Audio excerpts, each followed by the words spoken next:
నమస్తే, నేను సిరి. మంచు మనోజ్, బెల్లంకొండ శ్రీనివాస్ ఇంకా నారా రోహిత్ కలిసి మల్టీ స్టారర్ లాగా భైరవ్ సినిమా అయితే వస్తుంది. సో ఈ సినిమా ట్రైలర్ అయితే రిలీజ్ అయింది. సో దాని రెస్పాన్స్ ఎలా ఉందనే విషయాన్ని మనకు తెలియజేయడానికి మనతో పాటు ఉన్నారు ప్రముఖ సినీ క్రిటిక్ దాసరి విజ్ఞాన్ గారు. నమస్కారం. నమస్తే. సో ఇప్పుడు చూసినట్టయితే భైరవ, మంచు మనోజ్ ఇంకా బెల్లంకొండ శ్రీనివాస్ ఇంకా నారా రోహిత్ కలిసి అంటే మల్టీ స్టారర్ లాగా భైరవ సినిమాలో కనబడుతున్నారు. సో ఈ సినిమా ట్రైలర్ అయితే రిలీజ్ అయింది. సో దీని మీద రెస్పాన్స్ ఎలా ఉంది అసలు? ఫస్ట్ భైరవం అనే సినిమాకి సంబంధించి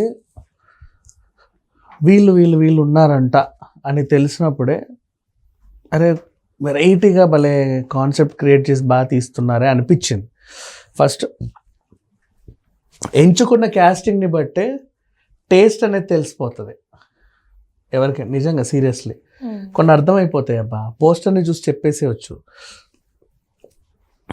నారా రోహిత్ ఏంటి, శ్రీనివాస్ ఏంటి, బెల్లంకొండ ఏంటి, ఈ పక్క మంచు మనోజ్ ఏంటి, ముగ్గురు సోలోగా వాళ్ళకంటూ ఒక హీరోగా నిలబడాలని వచ్చిన వాళ్ళే. అందరూ మహామహులే. మళ్ళీ ఎంచుకున్న క్యాస్టింగ్ చూడు చెప్తున్నా.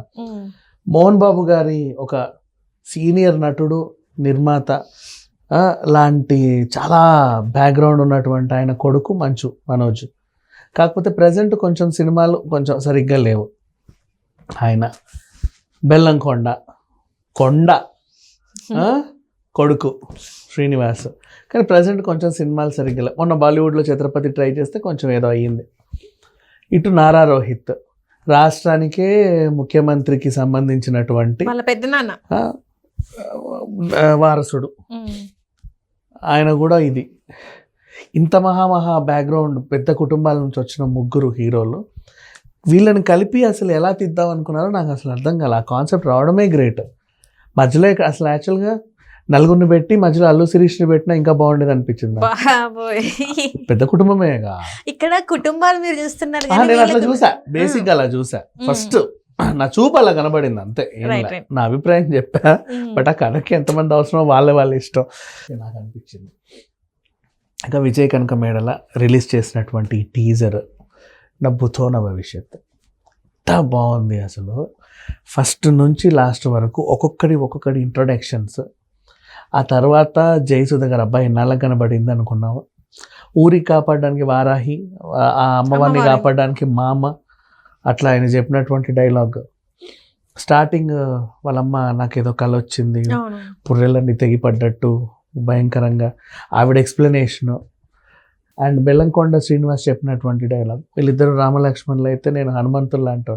సో వాళ్ళిద్దరు బ్రదర్స్. ఇతను వాళ్ళకి నమ్మకస్తుడు లాంటి ఒక ఇది అనుకోవచ్చు. లేదా ఇద్దరు కొడుకులు, వాళ్ళమ్మ ఇతన్ని కూడా కొడుకులా పెంచింది అని కూడా అనుకోవచ్చు. ఆ టైప్ ఆఫ్ సిచ్యువేషన్ కనబడతా ఉంది. నాసామిరంగ సినిమాలో ఆ పిల్లని పెంచినట్టు మన తమ్ముడిలాగా అలా. అండ్ ఆ ఊరికి ఏదో జరుగుద్ది. ఆ ఊరిని కాపాడడానికి వారాహి అమ్మవారి టెంపుల్ ఎలాగో ఉంది, ఆ ఊరి దైవం.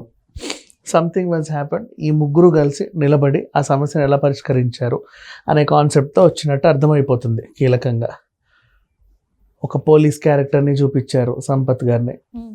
సో ఏదో కేసు విషయంలో ఇన్వాల్వ్ అయి ఉన్నట్టు కూడా తెలుస్తుంది. ఓ రాజకీయ నాయకుడు టైప్ ఉండి చూపించాడు.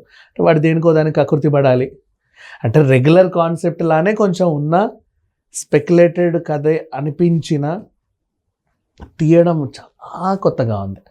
నన్ను అడిగితే శంభో శివశంభో తర్వాత మళ్ళీ రేర్ కాంబినేషన్లో వచ్చినటువంటి సినిమా ఇది అని చెప్పుకుంటాను నేనైతే. అంటే ఆ రేంజ్ ఇంటెన్స్ క్రియేట్ చేసిన మధ్యలో వీరభోగ వసంతరాయలు ఇట్లాంటి సినిమాలు వచ్చాయిలే ముగ్గురు హీరోలను పెట్టి, కానీ అంత ఇంపాక్ట్ ఏమన్నా నాకు అనిపించలేదు. ఇప్పుడు మ్యాడ్ అదో తరహా, కామెడీ జోనర్, మీ జాతి రత్నాలు అదో తరహా. ముగ్గురు ఉండేవి ఇవన్నీ బోల్డ్ అని వచ్చాయి, 1-2 అని కాదు. కానీ ఇది మాత్రం సంథింగ్ డిఫరెంట్. అంటే ఇప్పుడు మంచు ఫ్యామిలీకి సంబంధించిన కొన్ని వివాదాలు మనం చూస్తున్నాం. ఆస్తా కదా అలా కావచ్చు, అది ఏదో ఒకటి. సో ఇట్లాంటి టైంలో, ఇది జరుగుతున్న టైంలో మరి ఈ సినిమా వస్తే ఈ సినిమా మీద ఎట్లాంటి ఇంపాక్ట్ పడుతుంది అంటారు?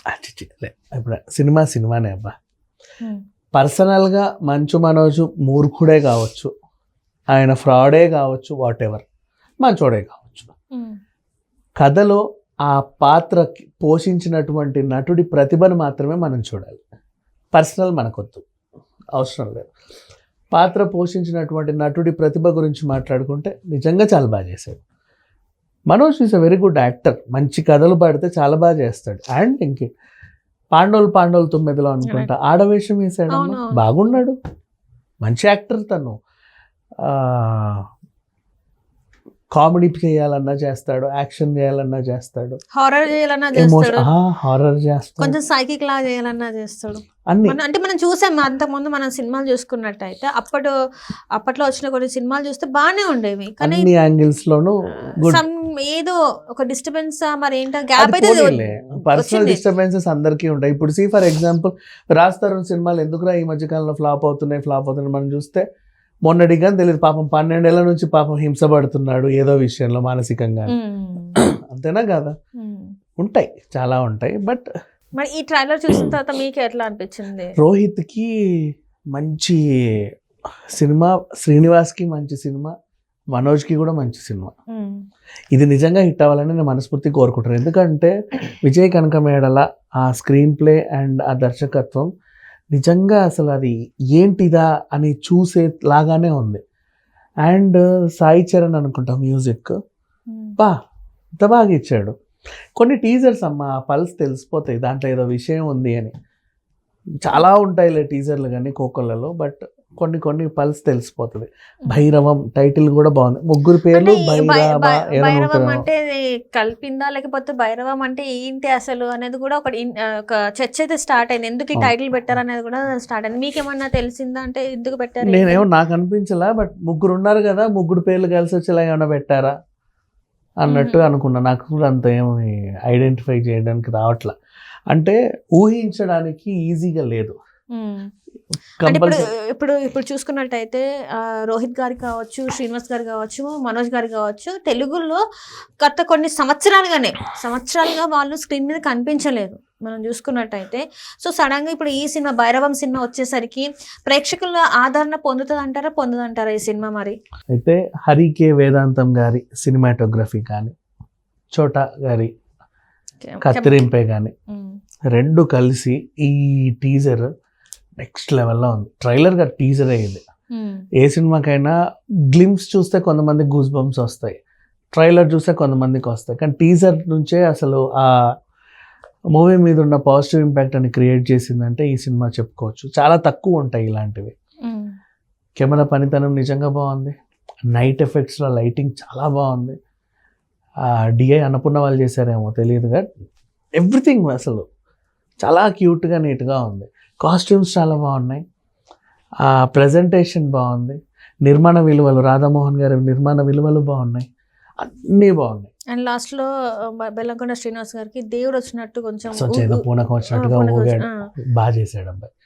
సో ఎంత కాదనుకున్నా ఈ సినిమా మాత్రం ఖచ్చితంగా హిట్ అవుతుందని నాకు అనిపిస్తుంది. 3కి మళ్ళీ ఒక పూర్వ వైభవం తీసుకొస్తుంది అన్న గ్యారంటీ ఉంది. శంభో హిట్ అయినా కూడా ఎక్కువ పేరు అల్లరి నరేష్కి వచ్చింది. దీంట్లో కూడా మేబీ ఎక్కువ పేరు ఇన్ కేస్ లాస్ట్లో పర్ఫార్మెన్స్ చేశాడు కాబట్టి ఏమైనా ఈ సాయి శ్రీనివాస్కి ఏమైనా హెల్ప్ అయ్యే ఛాన్స్ ఉంటే ఉండొచ్చు. నాకు మొత్తానికైతే 3కి మళ్ళీ ఒక కంబ్యాక్ లాగా రావాలి, సినిమా హిట్ అవ్వాలని చెప్పేసి మనస్ఫూర్తిగా కోరుకుంటున్నాను. Thank you so much. Thank you.